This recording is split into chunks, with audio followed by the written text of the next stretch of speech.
Hello, BookTube. I've got some mail for you today on a post-storm Saturday.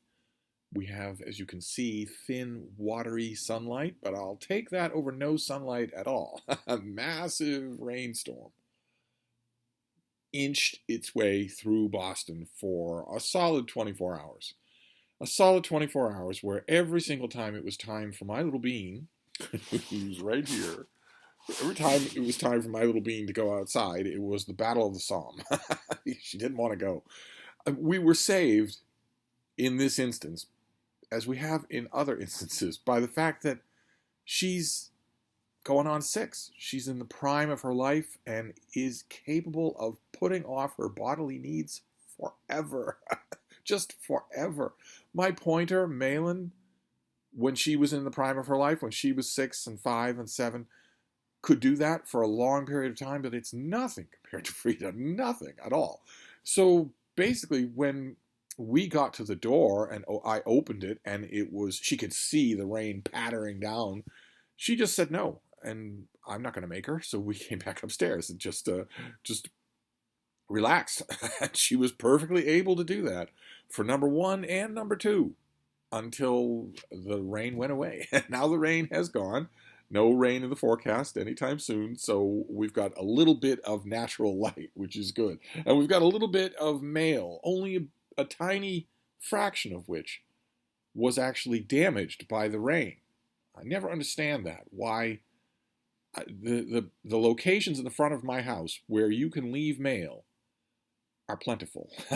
And quite a few of those locations are not vulnerable to any kind of weather. But the mailman seems to think, no, there's a box on the wall. I've got to put the mail in the box. Even if I can see that the mail is not going to fit, so I'm going to have to leave the lid to the box open. And I can see that rain is hitting the box. They do it anyway. And one of those things was the TLS, the Times Literary Supplement, which is pretty waterlogged, but still usable. And oh my, so much of interest in this issue. It starts off with a review of, this is, in the UK, this was called An Intimate History of Evolution. In the United States, it's called The Huxleys. It's about Thomas Henry Huxley and Julian Huxley. Very good book. Then I turned the page and I got to something in the TLS that I want. There were a number of things in this issue that I want. I don't know if it's going to be possible. I got to a review by Norma Clark of a new edition from Cambridge University Press of Sir Charles Grandison by Samuel Richardson. I read Sir Charles Grandison in multiple volumes, I think 3 big volumes, at a library that I was using once a long, long time ago. And then decade after that, I think Oxford World Classics made a big, fat mass market paperback of it. I got that and reread it then, a huge thing. But this, this is $520, and it's 3,000 pages. It's 3,000 pages long. It's 3 huge volumes and an extra 4th volume that is appendices, notes, explanation, extra stuff for Sir Charles Grandison, the novel. Me wanty. What's the matter, baby? Oh, she's just trying to make herself comfortable. That's all. I'm due for a reread of Sir Charles Grandison, and now I know exactly how I want to do it. But I don't think anybody at Cambridge University Press is going to send me a $500 book. It would be, I think, the record as far as the retail price of a book that they are sending me for review. I am one of the few people I know of who could guarantee a review of this thing. I could even maybe guarantee them a sale or 2 of this. So maybe come Monday I will try. I will give it a try. Certainly I would like to have that and go through it and see what it's like. But it was interesting. Of course, in the review, the reviewer mostly stuck to just talking about the book rather than about the edition, which always makes me wonder if maybe she just didn't have the time to get through the whole of the thing. Then we had, there's a review here of a book by Jonathan Keats called La Serenissima. It's a new history of Venice. It's 500 pages long. It's from Apollo Press in the UK. I don't know if they're affiliated with anybody in the US, so I have no idea if that will actually come out in the United States. Ordinarily, I look at things in the TLS and I have to do a quick calculus. Is this mostly a UK interest? Is there any way that anyone will be able to drum up interest in this in the US? But Venice books sell. So, and Jonathan Keats has had books in the United States market too. So I have to hope. Then there was a review here by J.S. Barnes of the 3 Penguin Classic Marvel Comics volumes that we saw on this channel that they did. They did a Captain America volume, a Black Panther volume, and a Spider-Man volume.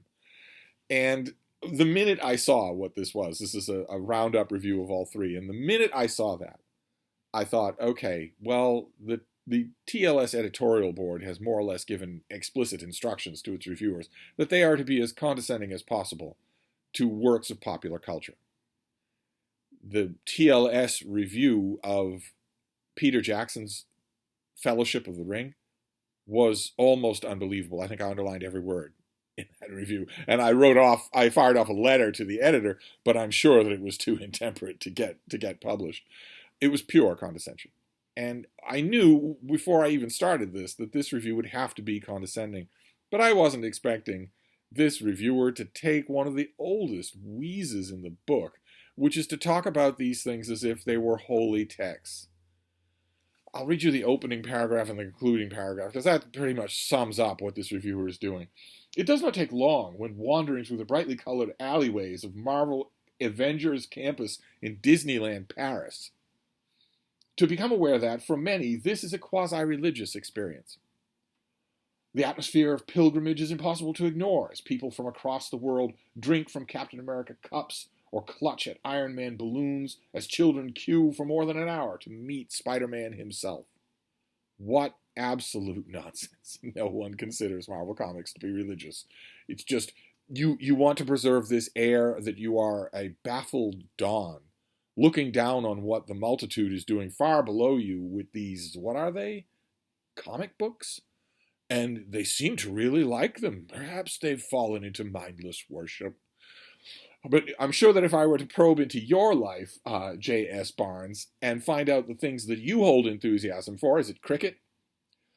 I'm sure that if I were to find out those things and then say, oh, look, you've developed a kind of religion, you would draw yourself up to your full, I'm sure not inconsiderable height, and say, it's mere enthusiasm. That doesn't mean it's a religion. Your attempts to deride it have gone astray.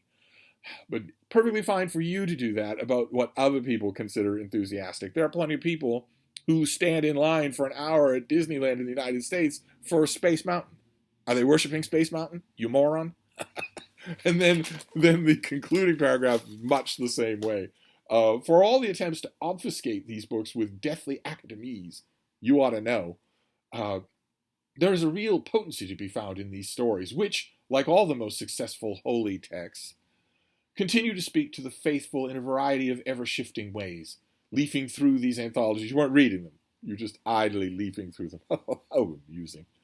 Leafing through these anthologies, one wonders at the strange, enduring power of these creations, as well as at the fervor of what Stan Lee called his most ardent readers back in the early 1960s, quote, true believers.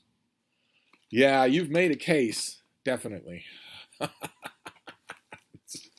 Yes, the fact that Marvel Comics are still read, and although you doesn't mention it, it's still enjoyable, must mean that there's some kind of religious text. If only there were a way to converse with the Morlocks, we might be able to figure out what it is that these weird, funny little texts mean to them.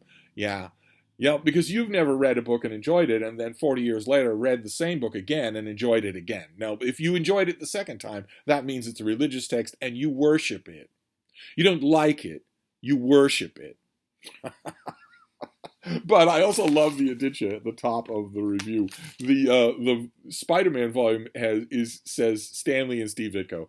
Fair enough, because that volume reprints the original few issues of Spider-Man, which were written by Stan Lee and drawn by Steve Ditko. But the Captain America volume is Jack Kirby, Joe Simon, Stan Lee et al. even though 99% of the stories in that volume are written by Stan Lee. And the Black Panther volume says Don McGregor, Rich Buckler et al. Even though the signature standout artist from the run that is covered in that Black Panther volume is not by Rich Buckler. The artist is not Rich Buckler. It's Billy Graham. Uh, I, I come to expect it. I come to expect that the TLS writing about pop culture will be condescending. That's just the way it will happen.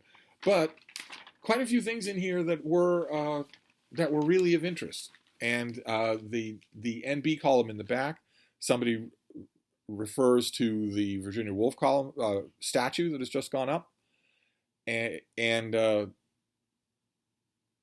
mentions that Josephine Tay has at least got one of those blue plaques on a place where she used to live. But someone is quoted here. Let's see here. Yes, they quote from a Brighton reader, Graham Cheney, who writes that there was a writer, a reader of the TLS wrote in last time and complained about these statues to writers. And this writer writes in and says that those are miserable, killjoy comments. And then quotes, "For a literary nation, we don't boast an awful lot of such statues. Fewer than 20 writers, so far as I can determine, are so honored. Philip Larkin now strides across the concourse at Hull Station. An impish-looking Dylan Thomas turns in his chair in Dylan Thomas Square, etc., etc." That there aren't many. And I think the quip from that original letter, or the setting of it, was that there are more statues to animals in the London environs than there are to authors. Interesting. I didn't think that would have legs, but I'm mainly interested in that Sir Charles Grandison volume. I really want that 4-volume set. I don't know that Cambridge is going to send it. There's no harm in asking. I will fire off a request on Monday and see if they do it. Wouldn't that be something? But in addition to the TLS, there was another periodical that may interest some of you a lot more, since my comments on interior design seem to have achieved a weird cult status on this channel. I got an issue of House Beautiful, renovations and restorations. And I thought we'd go through it together and see what we have to see. It starts off, weirdly enough, with food. At least I assume that's what that stuff is. I don't see much that I would eat on those plates, but I assume that's food. This is all about renovation, and one of the interesting things that I noted, we may have gone through this issue before. Look at this little nook there. Oh my, look at that. With the books right there. Presuming that isn't locked, the books are right there where you can get them. And where for once the divan is positioned to absorb the natural lighting perfectly. But one of the interesting things about this issue that I wasn't really prepared for is there are a couple of prose articles in here about what, for instance, one of them is about what COVID has done to renovation, to house renovation, how the process of house renovation has changed thanks to COVID. Pretty interesting stuff. We have staircases. Always a vexed subject in these. Well, we have, of course, the return of our friend the chair. Just pull on up and sit down. Just scrape that like a needle across the floor and then sit down in it. Don't rest your arms on the armchair, on the armrest there, or you'll cut your flesh. And don't lean back because you'll give yourself a lumbar sprain. But definitely it kind of works as a chair. But this is a whole bunch of different staircases. Different staircase designs that you can do. Some of them are very, very interesting. There's a whole spread of different kinds of designs. But one thing I noticed, I mean, this is wasted, of course. What would you do? What are you supposed to do there in that space when so much more could be done? But one thing I noticed, I don't know if you're going to be able to make it out here. This staircase here, that seam right there, you can see the top of it right there. And then the seam goes down to the floor. That's a door. They're not advertising that, and they don't take you inside, but there's a room underneath these stairs. That's a hidden door to the room underneath these stairs, which is probably finished. And which reminds me, that's an attractive feature. That's an attractive little gimmick to do. And it reminds me of spaces like that I've had myself. There is one here at Hyde Cottage that I'm not handy, and I just didn't want to bother with the what would have been a marathon session of rehabbing that space. But there is, underneath one of the flights of stairs here, there is an open space. It's always going to be triangular. It's always going to slope down, following the space of the stairs. I've had spaces like that in other places where I've lived. They are wonderful ways to just get away from it all. You think, oh, well, won't it be distracting to have people clomping up and down the stairs while you're in your little hidey hole? And then you realize how seldomly people use the stairs. They're vital, so you automatically think of them in an exaggerated way, but most people don't use them all that often. I've had places where I used that space and absolutely loved it. I would just pile it with blankets and pillows and make it a perfect little getaway. And there is such a space here, but it's a bit of a mess. It would take some work. And not only that, but one of the things, you've got the stairs going down like this, then at the highest point, you've got the door.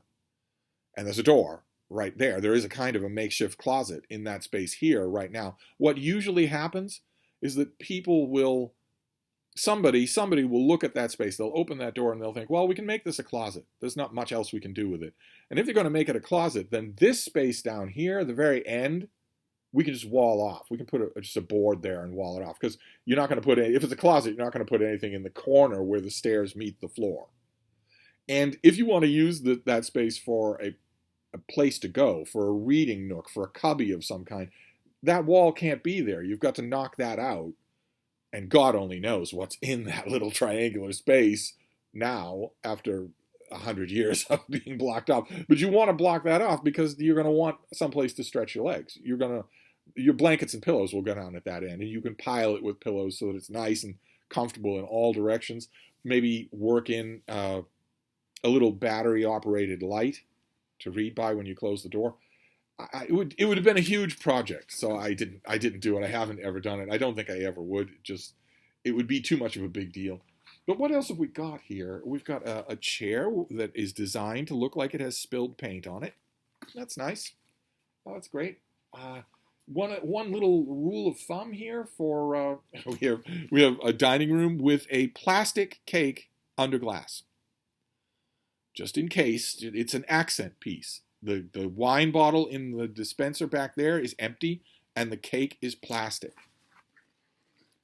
Just in case you were wondering whether or not Satan still lived. And here we have, this bathroom trend where, once again, you've got the world is there in the bathroom with you. We've gone through things like this. We might have gone through this issue before. There's a long piece on redoing bathrooms that is disastrous. It is just disastrous. So many of the choices for what you want for a bathroom just mystify me. Just absolutely mystify me. When it comes to designing your bathroom or any other space that you use, you should use one yardstick only, and that is me and my friend Deb. We are sweaty, fat, disheveled old people, but we're mighty cool. You want us to approve of the designs of your household. And if you have spindly wicker chairs that will break if we sit in them, if you have spindly little accent tables that will break if we put a book down on them, spindly little dining tables that will break if we put our elbows on them to horse in food, then you have bad furniture. As simple as that. There was one. Yeah, see, here we go. This is that is a bare bones, Spartan, sharp, inhospitable desk with a chair on wheels on wood, so you can't roll this chair around or you'll be grooving the wood. But the chair is also wicker, so even if you could roll it around, it is meant in a disastrous fashion, in a fashion that we really need to avoid. It is meant as an accent. The whole of that area, the desk and the chair, are meant as accents. Life is too short. You don't have enough time in your life for accents. so don't do it. Then there's a piece in here called Life is Better with a Party Barn. And that's what the piece is. Take an old barn on your property and turn it into a place where insufferable yuppies can play ironic games. I suppose that if you were cutting costs because of COVID's effect on renovation, there's always the chance that the roof will collapse and take out a whole bunch of those insufferable yuppies all at the same time. We can hope. We can hope. Then there's an article here about a couple that renovated a castle-like building in Waco, Texas. There's the couple. They gave it their all. There's the library. Pretty interesting to me, except that I've got Waco on the brain now, so I'm trying not to think about Waco, Texas at all in any category. The one thing that was interesting here about this thing though was the old-fashioned servant's kitchen with the stove inset in a little alcove here. So you're cooking, but you don't have any leeway on the sides. We're so accustomed to stoves having open space on both sides, and this one doesn't. I wonder how that would affect just the mechanics of how you did your cooking. But was there anything in here that Steve approved of? Maybe not. There was a tiny little cabin, but again, all accents with no actual work. I mean, this tiny little cabin has a working fireplace, a stone fireplace, but look at how it has those exposed walls, the wood beam walls, but look at how horribly this is done. It's just everything is accent. It's not meant to be used. It could be, but it's just not close enough. Here you have a big ornate wooden dining room, and there is where the bear comes in. It's in case you're wondering, if you're eating, and maybe you've got baby in a wooden high chair there, well, then you're all in a nice convenient place if the bear who walks in is hungry. Because you'll all be right there in your fashionable accent wooden chairs. Oh, and we have a kids' room with, once again, the return of the giant giraffe. I mentioned in an earlier video that is a sure sign that the parents are psychopaths who should never have had children, because psychopathy is, in some ways, maybe hereditable. Certainly you can teach it to your kids, and that the presence of a giant giraffe means that you have psychopaths who didn't actually want a child. They wanted a child they saw in a Hollywood movie, because the only place where you see giant giraffes as a sigil of childhood is in bad Hollywood movies. Children ignore them. They're creepy. They are a tell on the parents exclusively. But wasn't there one other item in here that I wanted to? Oh, yes, there was. Yes. There's this house where is this? This is in Atlanta, outside of Atlanta. A couple took on this big, rambling stone house and renovated it from top to bottom. But they retained a lot of its original floor plan, and they give you the floor plans. And I couldn't help but think about the rest of BookTube when I was looking at the names of the rooms in the floor plan. I don't know if you're going to be able to make this out, but on the second floor, way in the corner, there is the introvert's escape. There's a little room. I don't know if you can read floor plans, but you really have to kind of know what you're looking for. You'll never find this room. It's tucked away in one corner of the house, and it's the introvert's escape. Let's turn ahead. Before we finish with this and go on to the books, let's turn ahead and see if they have a picture of what the introvert's escape looks like. I'm sure you would like an introvert's escape because you're all miserable introverts. I wonder what it looks like. Yes. Oh, well, that is actually kind of pretty. The introvert's escape is actually the location of the reading nook we saw earlier. That's actually not that bad. The astrolabe and the chess pieces and the alcohol and the telescope are all accents. I'm sure that none of them actually work. But you could, with a truck and a dumpster and a team of people, you could clear this room out and make it into something real. I probably wouldn't touch anything here. I'd get rid of the rest of it. And not the paneling. I'd get rid of this. Good Lord. Don't make statements with your wallpaper. Just don't do it. I'd get rid of that. I'd also get rid of this. No way. No way do I want that hanging over me when I'm using the reading nook, especially when it's flooded with natural light. This might work. That might also be an accent. But if it does work, if there is actual wiring behind this wall, get rid of this thing and just use this to read when there's no light coming in from the windows. How lovely, though. I wouldn't change that. But the chairs aren't facing this. And if it's an introvert's escape, then why is there seating for two? No introvert wants that. No. I would fix this room, but it's a long way. It's closer to being fixable than a lot of the other monstrosities in these magazines. But anyway, those were the magazines. Now we'll race through the books so that this isn't an hour-long video.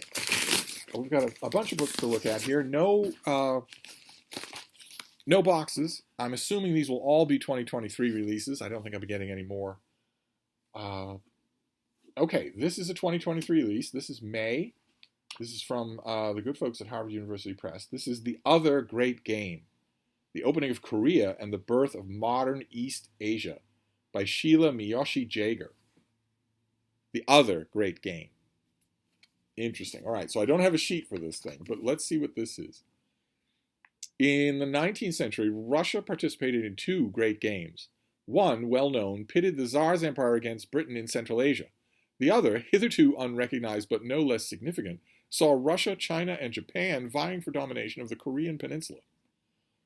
In this eye-opening account, brought to life in lucid narrative prose, the author argues that the contest over Korea, driven both by Korean domestic disputes and by great power rivalry, set the course for the future of East Asia and the larger global order. All right. Okay, that's fantastic. So this is May, even in the new year. This is a long way off, but it looks like a solid work of history. If it's a 21st century work of history, it won't have a bibliography. It'll have notes. So I guess if you had 3 days and no one was paying you, you could go through the notes and assemble a bibliography. I guess that's our job now as readers, instead of the publisher doing that and paying somebody. But anyway, but the book may still be really, really good. So let's see what this next one is. Another finished. Oh, okay, great. All right, fantastic. This is a finished copy of something I think that comes out in January. Yeah, this is a January release. We've seen this a few times now on this channel. This is Danielle Claude's book, Koala. A standard, absolutely traditional natural history of a particular kind of animal. I love these books. You could have a whole library of them. I love them. When they're done well, I love them. And this is all about the koala. Despite their iconic status and celebrity, koalas remain a mystery. Often affectionate in captivity, they seek out humans when in need of water or care, yet can also be fierce and belligerent. They are beloved worldwide, but are also plagued by sexually transmitted diseases and maligned for a lack of intelligence. Their diet consists solely of the leaves that are full of toxins. In some states, they are threatened with extinction, while in others, they are dying from overpopulation. Fueled by her background in biology, the author delves into the world of koalas to discover what's behind the sweet face of thousands of postcards. And that mention of them asking for water when they're parched. There are some videos on YouTube. They will touch your heart, but they are also heartbreaking, where you see koalas literally doing that, literally going up to humans, wild animals, going up to humans begging for relief, begging, for instance, to be comforted if they're burned, or to be given water. It's heartbreaking stuff. I know very little about the detailed natural history of koalas. Very little. I've read like everybody else, I've read the koala entries for all of the various Animals of the World books that I have going back 100 years, but this is the first dedicated study that I've come across. So great. All right, so we have 2 books for the new year. Let's keep going here. I really don't think we're going to see any 2022 releases for the small amount of time that we have left doing mail hauls. Okay, this next one is an April release of 2023. Errand into the Maze by Deborah Jowett. The Life and Works of Martha Graham. There she is herself. In this book, the author, who began her career as a dancer and choreographer in the 1950s and 60s, sensitively presents Graham's story from her childhood spent between western Pennsylvania and southern California, and her early experience dancing with Ruth St. Dennis and Ted Shawn, through her emergence as a revolutionary choreographer and the leader of her own company, and her final years as an icon who continued to work into her 90s. Throughout, the author expertly weaves together stories from Graham's personal life and the larger cultural and artistic context in which she made her work. With deeply knowledgeable and perceptive interpretations of her dances. Well, that's what the first thing I thought was, if the author was a dancer, then this book might succeed where many other Martha Graham books don't, which is that they don't know how to talk critically about dance. Okay, fantastic. So this comes out in late April, a long way off. Don't need to worry about it yet, but that's great. It's great to know. I mean, it's silly. Of course, it is going to be true, but it's great to know that 2023 will have as many big, serious biographies as 2022 did. And then this next one, I'm almost done here. Don't worry. This isn't going to be an hour-long video. This next one is pretty light. It's going to be a tiny little thing, whatever it is. Let's see what we have here. Oh, well, it is a tiny little thing. It's a 2023 release. Work in translation. This is The Drinker of Horizons by Mia Quoto, translated by David Brookshaw. The Drinker of Horizons. Once again, not a bad cover design. What's going on? It's 2023. Don't tell me the publishing world's listening to me. What have we got here? This is the final volume in the Sands of the Emperor trilogy. Okay. So what were the other volumes? Did we see them on this channel? Sword and the Spear, Women of Ashes, Drinker of Horizons. This book brings the love saga of a young Mozambican woman named Imani and the Portuguese sergeant Hermano de Melo to a gripping conclusion. The novel picks up where the trilogy's second volume, The Sword and the Spear, left off. Imani has been enlisted to act as the interpreter to the imprisoned Emperor of Gaza on a long voyage to Lisbon, where de Melo is left behind in Africa serving with the Portuguese military. For the Emperor and his wives, the journey to Lisbon will be one of no return, while Imani's return to Mozambique will come only after a decade-long odyssey through the Portuguese Empire at the beginning of the 20th century. Okay, that is sounding to me a lot like I need to reread or read the last book at least, The Sword and the Spear. I wonder if the publicist will send that to me if I ask nicely. I don't know. Maybe I don't have to read the first book, but I should probably read that one because we probably hauled it on this channel, but it's not ringing any bells with me. Okay, well that comes out. That's a while from now. That comes out in the spring, in March 14. So I don't have to worry about it yet. But off the top of my head, I'm not remembering the story at all. So either I got those earlier two volumes and just didn't read them, or I didn't get them, and I'm somehow I've gotten onto somebody at FSG's list, that I didn't know before. Either way, due diligence would require that I at least familiarize myself with the earlier books. Although, just familiarize myself, right? That is the yardstick. That is the rule that we use on Steve's channel. If you're writing the third book in a series and the reader can't make any head or tails of it, then it's a weak book. It's your job to make it stand on its own, no matter how much has gone before. It's your job to do that. And it's not all that hard. But anyway, although, is it all that hard? Maybe I don't know firsthand. I wrote 3 books in a series: Troy War, Steve Donoghue's Ulysses, and the Telemachiad. One dealing with the Trojan War, one dealing with Ulysses getting home, and one dealing with Ulysses' super hottie teenage son. But they were 3 books in a kind of shared universe. They weren't a trilogy. I have never actually written a trilogy. So maybe it's harder than it looks. I don't know. I don't know. Maybe that is something I ought to consider for the next big writing project, a trilogy. Maybe an epic fantasy. But anyway, then we'll do this last package and then we'll be done. So we're getting a video done in under 40 minutes, which would be nice. What have we got here? Got a fair bit of weight behind it. It's elaborately packed. Oh, it's a finished copy of something. What is this? Oh my. Okay, it's a finished copy from the good folks at Basic Books. But is this next year? This must be. Yes, January 10th. Okay. This is by Jacqueline Jones, and it is No Right to an Honest Living: The Struggles of Boston's Black Workers in the Civil War Era. Goodness gracious. Is that Faneuil Hall? In the decades before the Civil War, Boston gained a well-earned reputation as the nation's heart of radical abolitionism. Yes, indeed. Impassioned anti-slavery activists delivered fiery speeches from the pulpits of black churches and the podiums at Tremont Street and Faneuil Hall.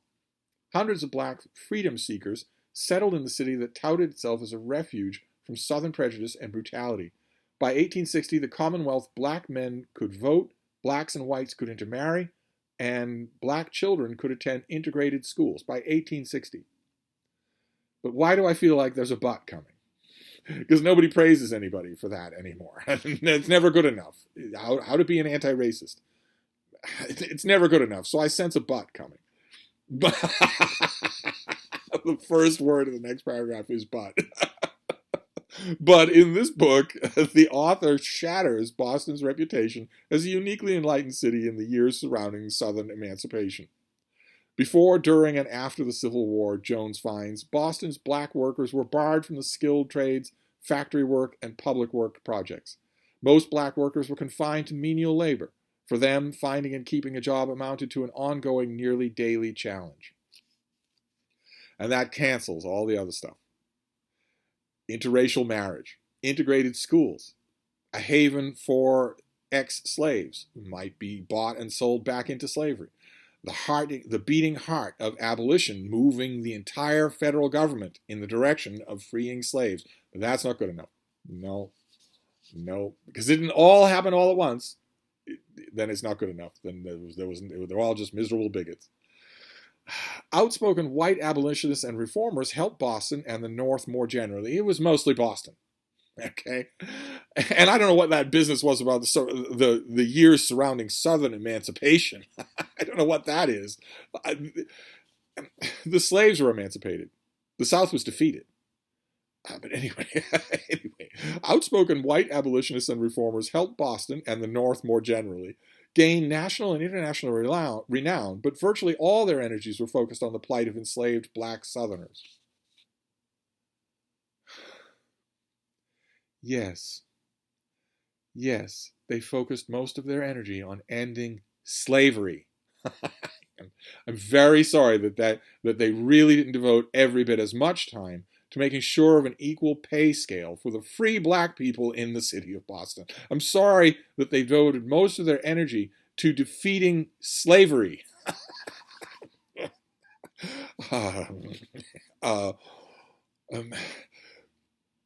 Many anti-slavery merchants and politicians avoided calling for integrated work sites for fear of aggravating the city's powerful pro-slavery establishment, as well as its white laboring classes.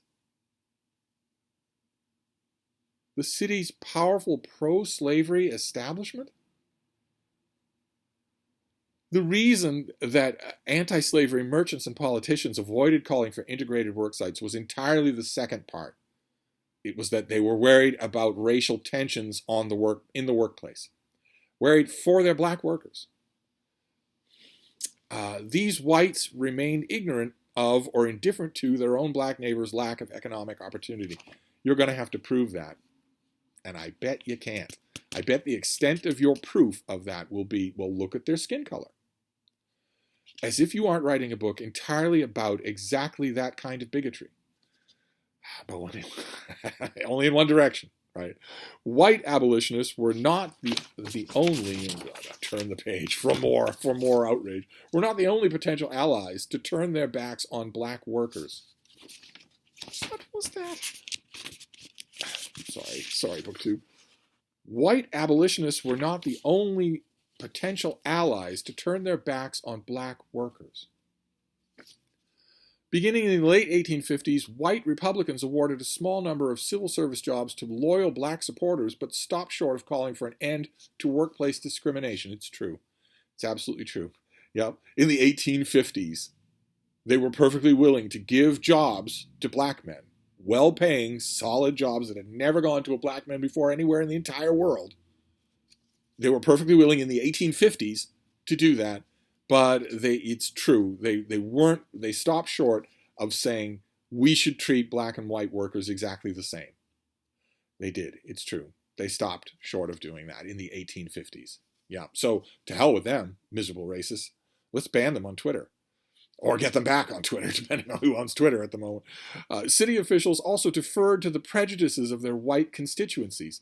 White fraternal, temperance, and veterans organizations excluded blacks from membership. By 1900, white academics and progressive reformers were invoking ideologies of race difference to justify a discriminatory social division of labor that had remained essentially intact since 1840. Despite these profound structural and political barriers to economic equality, yes, barriers to economic equality. Yep, yep. They could join the workplace. They could get high-paid, high-skilled patronage jobs. Yep, but these were barriers. Yep, because it wasn't perfect overnight. That's not the 21st century in a nutshell. Despite these profound structural and political barriers to economic equality, black workers persevered, demonstrating resilience and resourcefulness in carving out jobs from unjust conditions. The author presents inspiring and heart-wrenching stories of ordinary people, from day laborers and domestics to physicians and lawyers, who ingeniously forged livelihoods in the face of monumental obstacles. She also sheds new light on the efforts of famous black activists to earn a decent living, revealing how many of them, that for many of them, a high public profile masked chronic worries over money. This is true, and I wonder about those the stories of those. Who was it here again? Day laborers, domestics, physicians, lawyers. That's probably the meat of this book. That's probably a lot of really original research that'll probably be absolutely fascinating. I mean, imagine living in Boston, which did have an international reputation as the center of abolitionism. So maybe it's not just, I mean, this is just a pub sheet. This isn't the author. But maybe a lot of those people, a lot of those black people thought, well, maybe here, unlike anywhere else in the world, I will get a fair shake. Certainly anywhere else in the country. Maybe here I'll get a fair shake. I wonder how many of them kept journals or diaries or wrote letters about how they weren't getting that. About how they weren't getting that. How, yes, it's better than being a slave, and it's better than being a freed black worker in, Philadelphia or something, but there's something to be said for the fact that it's only when you get close to your goal that you realize how bad you want your goal and how bitter it is not to have it. I'd be very interested in reading that part of this book. What I imagine is the bulk of original research here, digging into the lives of the people who are actually being talked about here. Let's see here. This book reshapes our understanding of the history of the antebellum North and its relationships to the South and the enduring legacy of injustice in America today. We'll see. We'll see. I think most of this, I'm judging only from the pub sheet. The pub sheet is choked to the gills with Twitter politics. And that, I have an increasingly short thread of patience for that. If this book, the pub sheet makes it sound like the book is saying, well, Boston was a sinkhole of racial prejudice. But even so, some black people managed to eke out a living through resourceful networking amongst themselves. That is factually flat wrong. Denying the gigantic amount of progress that's mentioned in this very pub sheet, integrating schools. Denying the gigantic amounts of progress that are mentioned in this pub sheet in order to concentrate on the things that weren't done. It's not only is it Twitter politics, where if you're an ally today, you are insufficient tomorrow. It will never be good enough, is the phrase that is often canted on some parts of social media, is that it will never be good enough. And if in addition to that, it sounds like it's not only partly that, but also if it is that, bad history. We shall see. Who is the author? Jacqueline Jones is the Ellen C. Temple Professor of Women's History Emerita at the University of Texas at Austin and the past president of the American Historical Association, winner of the Bancroft Prize for Labor of Love, Labor of Sorrow, and two-time finalist for the Pulitzer Prize, and she lives in Concord, Massachusetts. Fantastic. And she even has an event schedule. How wonderful. Massachusetts Historical Society at the end of January, right in downtown Boston. I wonder if they'll do that in person, and will they require masks and whatnot? Then the Concord Museum on the 2nd of March, and the University of Delaware. Okay, well, it's always a good sign to me when I am arguing with a pub sheet, because that means I'm going to argue with the book, and that is usually a way to learn something. This is fascinating, absolutely fascinating. So, a searing portrait of black workers and white hypocrisy in 19th century Boston. So we will see. And, no matter what the author ends up saying about that white hypocrisy, it's going to boil down to, I would imagine, some high-profile abolitionists and abolitionist-friendly manufacturers, owners, employers, and whatnot, not having the full 100% courage of their convictions. So they're willing to say on the pulpit and on the podium that the black man is equal to the white man, but they aren't willing to implement it in their own workspaces, in their own congregations, in their own private meeting groups and social groups and whatnot. And when you see that, the difference between the rhetoric, which I'm hoping the author is not saying was hypocritical. I'm hoping that the author is at least willing to grant that William Lloyd Garrison was sincere, that the Grimke sisters were sincere. I'm hoping that is true. But when you're talking about the gap between the rhetoric and the implementation, well, then you are talking about the present day. Let's just leave aside the nonsense extremism of blue checkmark, Twitter politics. Then we're talking about the real world, which we have all seen. We've all seen that in the real world, organizations, businesses, sports clubs will talk a good game about total racial equality, but they won't act it. The figures won't bear that out.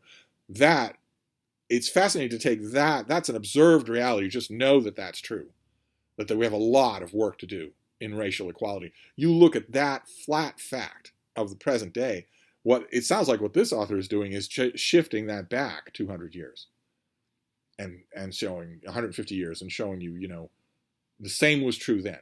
A gap between the rhetoric and the implementation of the rhetoric. Okay, well, this comes out in January. I am fascinated, absolutely fascinated. We will see. Like I said, I love arguing with books. I mean, what could be less satisfying than a big work of history where I'm just nodding the whole time? Oh yeah, yeah. No, as I've said many times on this channel, give me a writer, a historian, especially someone with massive credentials like this historian. Give me a historian who looks at a settled subject. Boston as a shining beacon on a hill, in terms of the abolitionist movement, is a settled subject. Give me a historian who looks at a settled subject and says, I don't think so. I don't think that's how we should read it at all. Whoa. Even if they fail, I'm going to love that. So, I'm looking forward to this. Put it on your list. So we have No Right to an Honest Living. We have The Drinker of Horizons, third book in a series. We have Errand Into the Maze, a new biography of Martha Graham. We have Koala, a new, I was going to say soup to nuts, but they only eat eucalyptus leaves, a new book on koalas, which I guess we don't call koala bears anymore. They look like bears, but I guess we don't call them that anymore. And The Other Great Game. So, third power proxy struggles on the Korean peninsula. How? Not a bad mail haul. Not at all. I confess, No Right to an Honest Living is making me want to read it now, but it is a January release, so I don't think I will do that. And my attempts to finish this video in under an hour have failed. Sorry about that. I will wrap this up for now, and I will be back. Thank you, BookTube.